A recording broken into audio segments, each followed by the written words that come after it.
The first plane from China Eastern's second order of the C919 jetliner, China's domestically made large passenger aircraft, has been delivered. Now, this coincides with the one-year anniversary of the C919's maiden commercial flight.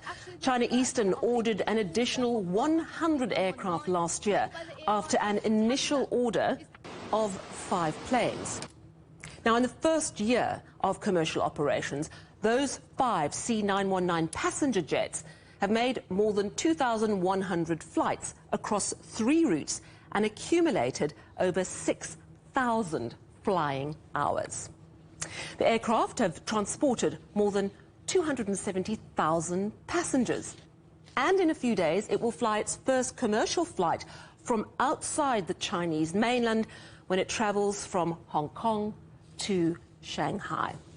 John Strickland is an independent aviation business strategist, and he joins us now. Hello, thank you so much for joining us. Talk to us about the C919. I mean, we're used to Boeing, we're used to Airbus. Does it even begin to compare? It doesn't compare as yet, but neither of the two leading global manufacturers can afford to rest on their laurels. You know, this is a long work in progress. You've described the trajectory of the last year with the aircraft operating successfully within the domestic China market. And indeed, that home market is perhaps its biggest strength as it moves forward and looks towards international success in future orders. The home market is so big that the manufacturer can count on many hundreds of aircraft orders in the years ahead. And so too in the surrounding region. Asia is, of course, one of the most rapidly growing parts of the world. And over decades ahead, there's going to be many more opportunities there. Having said that, the key is to deliver reliable and safe in-service operation. And that's the track record which has been built up right now. Because if the aircraft is going to break out into a diversity of international markets and truly start to compete with the product offerings from Airbus and Boeing, it has to get international certification around the world, particularly, for example, EASA, the European Safety Agency. And that's something which the company is aspiring to do next year. It may be ambitious, but certainly that is the target. Talk to me about the passenger experience. I mean, you mentioned safety, which of course is a crucial issue, but it's also about passenger experience. What is this aeroplane like, sort of, to be inside it, to be flying in it? Well, certainly the aircraft looks to be very comparable from a passenger point of view with aircraft in service today or on offer in the marketplace.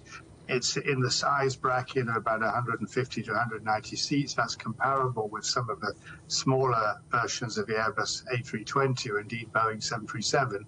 Perhaps more directly comparable with Airbus's A220, which is a regional jet in a very similar size bracket, and indeed with a very successful Brazilian manufacturer, Embraer, who also provides very modern regional jets.